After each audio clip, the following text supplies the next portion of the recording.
ಮಣಿಪುರದಲ್ಲಿ ಕಳೆದ 85 ದಿನಗಳಿಂದ ನಡೀತಾ ಇರುವಂತಹ ಹಿಂಸಾಚಾರ, ಅಮಾನವೀಯ ಘಟನೆಗಳು, ಮಾನವ ಹಕ್ಕುಗಳ ಉಲ್ಲಂಘನೆಯಂತಹ ಭಯಾನಕ ಕೃತ್ಯಗಳನ್ನು ಖಂಡಿಸಿ ಕ್ಯಾಥೋಲಿಕ್ ಸಭಾ ಮಂಗಳೂರು ಪ್ರದೇಶ ನೇತೃತ್ವದಲ್ಲಿ ಮಂಗಳೂರಿನ ಮಿನಿ ವಿಧಾನಸೌಧದ ಮುಂಭಾಗದಲ್ಲಿ ಬೃಹತ್ ಪ್ರತಿಭಟನೆ ನಡೆಯಿತು.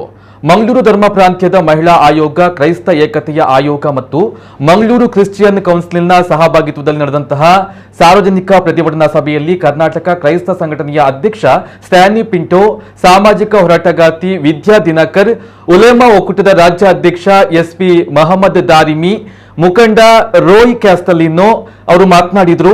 ಮಾನವೀಯತೆ ಉಳಿಯಬೇಕು, ಅದಕ್ಕಾಗಿ ಈ ಪ್ರತಿಭಟನೆಯನ್ನು ನಡೆಸ್ತಾ ಇದ್ದೇವೆ ಎಂದು ರೋಯ್ ಕ್ಯಾಸ್ಟಲಿನೋ ಹೇಳಿದರು.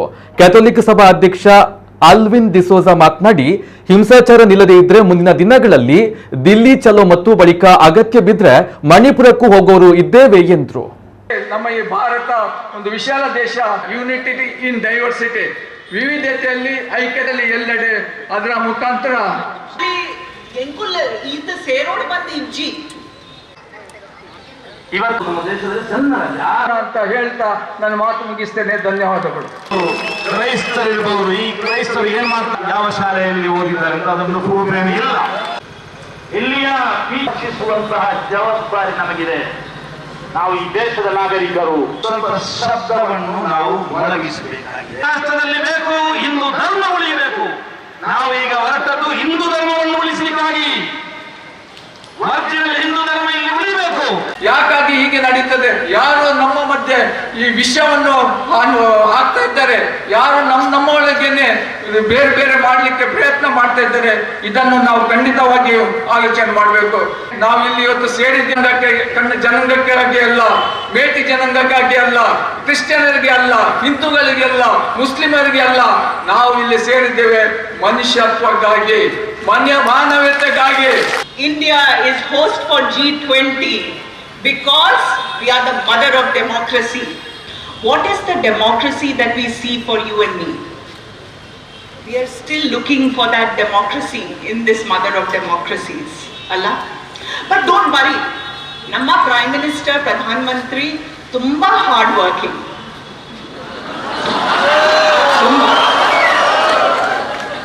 ಪ್ರತಿ ದಿವಸ 26 ಗಂಟೆ ಕೆಲಸ ಮಾಡ್ತಾರೆ,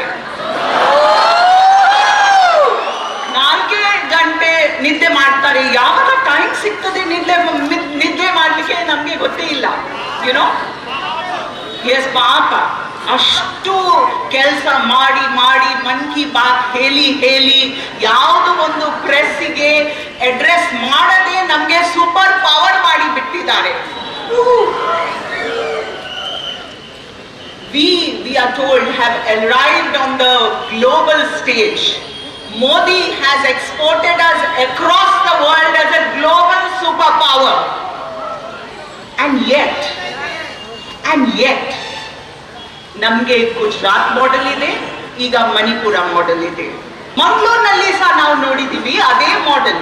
ಚರ್ಚ್ ಅಟ್ಯಾಕ್ ಆಗುವಾಗ ಪದೇ and we have seen that ಯಾವಾಗ there is a delay, delay is the death for the hope of justice. ಇವತ್ತು ಈ ರಾಜಕೀಯದವರು ಅವರ ಒಂದು ಅಧಿಕಾರದ ಲಾಲಾಸೆಗಾಗಿ ಪರಸ್ಪರ ಹಿಂದೂ, ಮುಸ್ಲಿಂ, ಕ್ರೈಸ್ತರನ್ನು ಬೇರ್ಪಡಿಸಿ ಅವರ ಎಡೆಯಲ್ಲಿ, ಅವರ ಮಧ್ಯದಲ್ಲಿ ಕಂದಕವನ್ನು ನಿರ್ಮಾಣ ಮಾಡಿ ಈ ದೇಶವನ್ನು ಹಿಂದುತ್ವದ ಆಧಾರದಲ್ಲಿ ಇಮೋಷನಲ್, ಭಾವನಾತ್ಮಕವಾದಂತಹ ಒಂದು ಇಶ್ಯೂನ ಮೂಲಕ ಮತಗಳನ್ನು ಪಡೆದು, ಪಾಪ ಈ ಹಿಂದೂಗಳಂತ ಹೇಳಿದ್ರೆ ಅವರು ಮುಗ್ಧರು, ಅವರು ಹೇಳಿದೆಲ್ಲ ಅವರು ನಂಬುತ್ತಾರೆ. ಆದ್ದರಿಂದ ಅವರು ಏನ್ ಮಾಡ್ತಾರೆ, ನಮ್ಮ ಧರ್ಮ, ಈ ಹಿಂದೂಗಳು, ಕ್ರೈಸ್ತರು, ಮುಸಲ್ಮಾನರೆಲ್ಲ ಸೇರಿಕೊಂಡು ನಮ್ಮ ಧರ್ಮವನ್ನು ನಿರ್ನಾಮ ಮಾಡ್ತಾರೆ, ನಮ್ಮ ಧರ್ಮವನ್ನು ರಕ್ಷಣೆ ಮಾಡಬೇಕಂತ ಅವರು ಪಾಪ ಓಟ್ ಹಾಕ್ತಾರೆ. ಬೇರೇನೋ ಅವರಿಗೆ ಮಾಡಲಿಕ್ಕೆ ಸಾಧ್ಯ ಇಲ್ಲ, ಓಟ್ ಹಾಕಿ ಬಿಡ್ತಾರೆ. ಆಗ ಬಹುಮತದ ಆಧಾರದಲ್ಲಿ ಅವರು ಗೆದ್ದು ಬಿಡ್ತಾರೆ. ಆದರೆ ಇವತ್ತು ಹಿಂದೂ ಧರ್ಮವನ್ನು ನಿರ್ನಾಮ ಮಾಡಲಿಕ್ಕೆ ಖಂಡಿತ ಯಾರಿಗೂ ಸಾಧ್ಯ ಇಲ್ಲ. ಸಾವಿರಾರು ವರ್ಷಗಳಿಂದ ಪರಂಪರಾಗತವಾಗಿ ಬಂದಂತಹ ಹಿಂದೂ ಧರ್ಮ ಉಳಿಯಬೇಕು, ಅದನ್ನು ನಾವು ರಕ್ಷಣೆ ಮಾಡಬೇಕಂತ ಕರ್ತವ್ಯ ಕೂಡ ನಮ್ಮ ಮುಂದಿದೆ. ಆದರೆ ಕೆಲವೊಂದು ಅಸ್ಪೃಶ್ಯರು, ಶೋಷಿತರು ಈ ಕ್ರೈಸ್ತರ ಸೇವೆಯನ್ನು ಮನಗಂಡು ಪಾಪ ಅವರಿಗೆ ಆ ಧರ್ಮದಲ್ಲಿ ಅವರು ಮುಟ್ಟಬಾರದು, ಅವರ ಮನೆಗೆ ಹೋಗಬಾರದು, ಅಸ್ಪೃಶ್ಯತೆ, ಇಂಥದೆಲ್ಲ ಕಾರಣಕ್ಕಾಗಿ ಅವರ ಸ್ವಯಂ ಇಚ್ಛೆಯಿಂದ ಯಾರಾದರೂ ಧರ್ಮ ಮತಾಂತರ ಆದ್ರೆ ಆಗ ಗುಲ್ಲೆಬ್ಬಿಸ್ತಾರೆ. ಕ್ರೈಸ್ತರು ಮತಾಂತರ ಮಾಡ್ತಾರೆ, ಮತಾಂತರ ನಿಷೇಧ ಕಾಯ್ದೆ ತರಬೇಕಂತ. ಸ್ವಾಮಿ, ನೀವು ಹಿಂದೂಗೆ ಕನ್ವರ್ಟ್ ಮಾಡಿ ಕ್ರೈಸ್ತರನ್ನು ಮುಸಲ್ಮಾನರನ್ನು ನೀವು ಯಾಕೆ ಹಿಂದೂ ಧರ್ಮಕ್ಕೆ ಕನ್ವರ್ಟ್ ಮಾಡ್ಲಿಕ್ಕೆ ನೀವು ಪ್ರಯತ್ನ ಮಾಡುದಿಲ್ಲ? ಮಾಡಿಕೊಳ್ಳಿ. ಯಾರು ಬೇಡ ಅಂತ ಹೇಳಿದ್ರು? ಯಾರು ಕೂಡ ಬಲಾತ್ಕಾರದಿಂದ ಮತಾಂತರ ಮಾಡಲಿಕ್ಕೆ ಯಾರಿಗೂ ಸಾಧ್ಯ ಇಲ್ಲ. ಈ ಪ್ರತಿಭಟನೆ ಕಳೆದ 87 ದಿನಗಳಿಂದ ಮಣಿಪುರದಲ್ಲಿ ನಡೆದ ಹಿಂಸಾಚಾರ, ದೊಂಬಿ, ಹಾಗೇನೆ ಹಲವಾರು ಮನೆಗಳನ್ನು ಲೂಟಿಗೈದಿದ್ದಾರೆ, ಚರ್ಚ್ಗಳನ್ನು ಧ್ವಂಸಗೊಳಿಸಿದ್ದಾರೆ, ಹಲವಾರು ಮನೆಗಳಿಗೆ ಬೆಂಕಿ ಹಚ್ಚಿ ನಿರಾಶ್ರಿತರಾಗಿ ಮಾಡಿದ್ದಾರೆ. ಇತ್ತೀಚಿನ ಒಂದು ವಿಡಿಯೋವನ್ನು ನೋಡುವಾಗ ತುಂಬಾ ಖೇದಕರವಾಗುತ್ತದೆ. ಈ ಭಾರತ ದೇಶದಲ್ಲಿ ಒಂದು ಮಹಿಳೆಯರನ್ನು ನಗ್ನ ಮಾಡಿ ಮೆರವಣಿಗೆ ಮಾಡುವುದಾದರೆ ಇದು ನಮ್ಮ ದೇಶಕ್ಕೆ ಬಂದ ಕಳಂಕ. ಇಡೀ ನಮ್ಮ ದೇಶನೇ ತಲೆ ತಗ್ಗಿಸುವಂತಹ ಕೆಲಸ. ಇದರಿಂದ ನಮಗೆ ನಮ್ಮ ಭಾರತೀಯರು ನಮ್ಮ ಇಡೀ ಪ್ರಪಂಚದಲ್ಲಿ ಮುಖ ತೋರಿಸದಂತಾಗಿದೆ.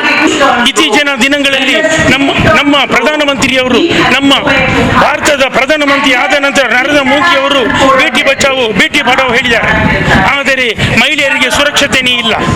ಪ್ರತಿ ಚರ್ಚಿನ ವಠಾರದಲ್ಲಿ 700ರಿಂದ 1000 ಜನ ಸೇರಿ 124 ಚರ್ಚ್ಗಳ ಆವರಣದ ಹೊರಗೆ ಪಬ್ಲಿಕ್ ರೋಡಲ್ಲಿ ನಾವು ಪ್ರತಿಭಟನೆ ಮಾಡಿದ್ದೇವೆ. ಮೌನ ಪ್ರತಿಭಟನೆ. ಇವತ್ತಿನ ನಮ್ಮ ಸ್ವರವನ್ನು ನಮ್ಮ ಜಿಲ್ಲಾ ಮಟ್ಟದಲ್ಲಿ ನಾವು ಹೇಳಿದ್ದೇವೆ. ಸುಮಾರು 10-12 ಸಾವಿರ ಜನವನ್ನು ಸೇರಿಸಿದ್ದೇವೆ. ಇನ್ನು ಮುಂದಿನ ದಿನಗಳಲ್ಲಿ ನಾವು ಡೆಲ್ಲಿ ಚಲೋ ಕಾರ್ಯಕ್ರಮವನ್ನು ಮಾಡ್ತೇವೆ.